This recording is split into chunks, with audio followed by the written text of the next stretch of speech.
Enrique Ochoa Antich está con nosotros, miembro de la Alianza por el Referéndum Consultivo, la mañana de este lunes en Primera Página. Nosotros seguimos en nuestro segmento de entrevistas, dejamos en el aire la participación del sector privado, del sector productivo del país en esta propuesta que tiene la Alianza para una mesa paralela que lleve a la solución de los problemas económicos y sociales de Venezuela. ¿Cómo venderle a un Estado venezolano que ha dicho que el gobierno, el sector productivo del país está en una guerra económica, es especulador, es acaparador?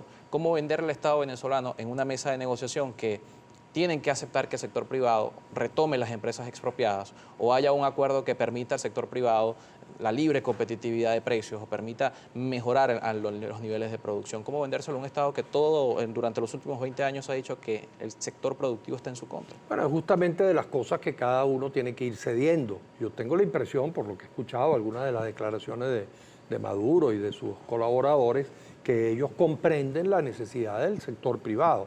Claro, hay toda esta desconfianza que tú dices, pero si ya solamente diésemos el paso de que se sentasen en una mesa empresarios del gobierno y empresarios de la oposición, trabajadores del gobierno y trabajadores de la oposición, gobierno y Asamblea Nacional, 3 y 3, sería muy importante, y seguramente otros sectores plurales políticos de otros sectores de la oposición que también deberían ser invitados allí, y sectores de la sociedad, gremios, etcétera. Yo creo que allí ya el solo hecho de sentarse podrían empezar a explorarse posibilidades de acuerdo. Lo otro es seguir en esta situación de catástrofe en la cual millones de venezolanos están padeciendo una situación verdaderamente intolerable. Pero ya eso lo hemos visto. En 2014, Lorenzo Mendoza presidente de Empresas Polar, participó en los diálogos que se llevaron a cabo en Miraflores.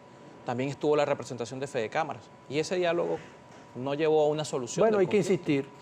Hay que insistir. Pero ¿cómo insistir en una vía que de 2014 vemos, 2016, 2017, que no ha funcionado? Arturo Sosa, ¿sabes? El Papa Negro, pues, ¿no? Amigo personal, alguna vez conversando o escribiéndonos, o él lo dijo aquí en un programa de Globovisión, y yo lo repetí muchísimo cuando lo nombraron.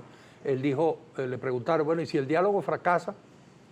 Al día siguiente hay que seguir dialogando. Hay que seguir intentándolo al día siguiente, porque si no, imagínate. O sea, el hecho concreto es que este país está en medio de la crisis política, padeciendo un sufrimiento desde el punto de vista de la crisis económica y social demasiado grande, que hay sectores, yo no digo que todos, porque a veces también me parece quizás que se exagera un poco. Aquí hay sectores que reciben remesas de dólares, hay funcionarios públicos que reciben un conjunto de bonos y de prebendas, etcétera. Eso puede ser que sea así, pero hay un vasto sector desamparado de niños. Aquí la desnutrición infantil eso, ha aumentado creo que al 30%. Entonces eso clama al cielo. Entonces, pretender posponer la discusión sobre este tema para ver cómo hacemos para resolver primero el problema electoral, porque si tú no me resuelves el problema electoral, yo no discuto el tema de la desnutrición de los niños. Eso a mí me parece que es un crimen. Es decir, yo tengo la impresión de que hay una obligación moral de los sectores políticos venezolanos a sentarse, por lo menos a intentar paliar un poco la situación económica y social de millones de venezolanos. Vamos a revisar la participación de la audiencia, 7:37 minutos de la mañana. Estamos conversando con Enrique Ochoa Antich. Sue Rodríguez Pérez lista para leer sus comentarios con la etiqueta Primera Página. Así es, Carlos. De inmediato vamos a pasar a revisar la participación de nuestros televidentes a través de nuestra cuenta en Twitter, Primera Página, con la etiqueta Primera Página. Gracias, porque somos tendencia ya en Venezuela. Comenzamos con Bolívar Divisa. Señor Antich, ¿existe, sí o no, violaciones de derechos humanos en Venezuela? Claro que sí. No solamente es que las existen, es que hay una violación masiva y sistemática, y también incluso selectiva, de los derechos humanos. Es decir, el hecho de que existan presos políticos, las ejecuciones por parte de los cuerpos de seguridad del Estado, siempre ha ocurrido, pero en estos tiempos se ha extralimitado y se ha exponenciado la cifra en materia de violación a los derechos humanos. Ramón Ramos, el líder, le pregunta, ¿por qué pensar que es posible realizar un referendo consultivo con el actual Consejo Nacional Electoral si existen experiencias anteriores como el referendo revocatorio, que después de haber recogido las firmas y ser aprobadas por el CNE, fue rechazado por el Tribunal Supremo de Justicia? Bueno, nosotros hemos colocado justamente como un requisito previo que que se pacte, que se acuerde un nuevo CNE. Sin lugar a dudas que eso es lo ideal. Yo, sin embargo, creo que con cualquier CNE, una mayoría, si existe, se expresa. Y así como lo demostramos en el 2015, se podría ganar. Pero lo ideal, por supuesto, es que haya un nuevo CNE. Y cuando nosotros planteamos un referendo consultivo, lo planteamos además como el resultado de un acuerdo. No sería igual que el referendo revocatorio, sería partiendo de la premisa de que hemos pactado gobierno, oposición, las otras oposiciones, diversos sectores políticos del país, económicos y sociales, que la solución es consultar al pueblo. El protagonismo popular es esencial para resolver una crisis política como la venezolana. Con esto vamos a cerrar la participación de la audiencia en las redes sociales. Menciona pacto, oposición, gobierno, oposiciones. Hace algunos días aquí estuvo Timoteo Zambrano de Cambiemos, el Movimiento Ciudadano, donde él decía que no existían oposiciones, que existía una oposición con distintas metodologías. ¿Qué dice la Alianza por el Referéndum Consultivo? ¿Existen oposiciones o existe una oposición con varias visiones? En lo personal, y creo que en general la Alianza comparte esta opinión, pero mi opinión personal es que ocultar que existen varias oposiciones no tiene ningún sentido porque es así.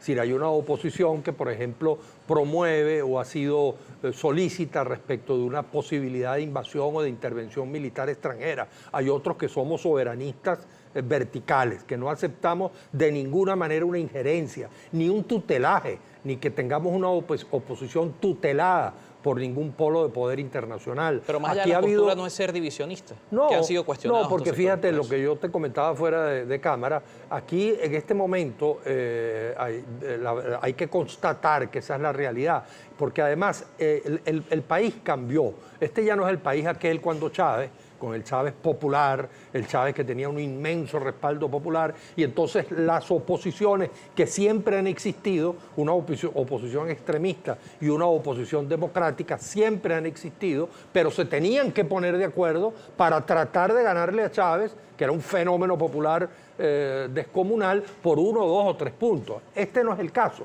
En esta oportunidad, Maduro está en el sótano de las preferencias populares, 20% tiene de respaldo su gobierno, un 80% de rechazo. De modo que hay suficiente... Tiene, según algunas organizaciones, un CNE en su favor. Exacto, pero se supone que todo eso tampoco es exactamente así, pero bueno, está bien. Eso hay que resolverlo, hay que resolver el tema del CNE. Pero lo que te quiero decir es que es tal el conglomerado humano que se expresa en contra de Maduro, que era natural que ocurriese, que se expresaran diversas pluralidades.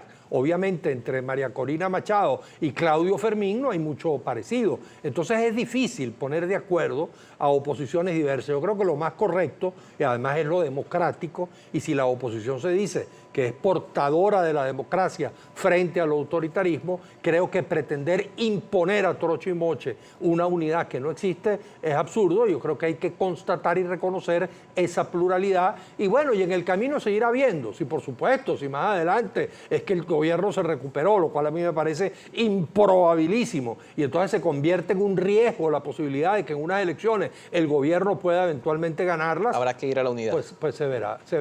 Muchísimas gracias por acompañarnos esta lunes. Enrique Ochoa Antich, miembro de la Alianza por el Referéndum Consultivo.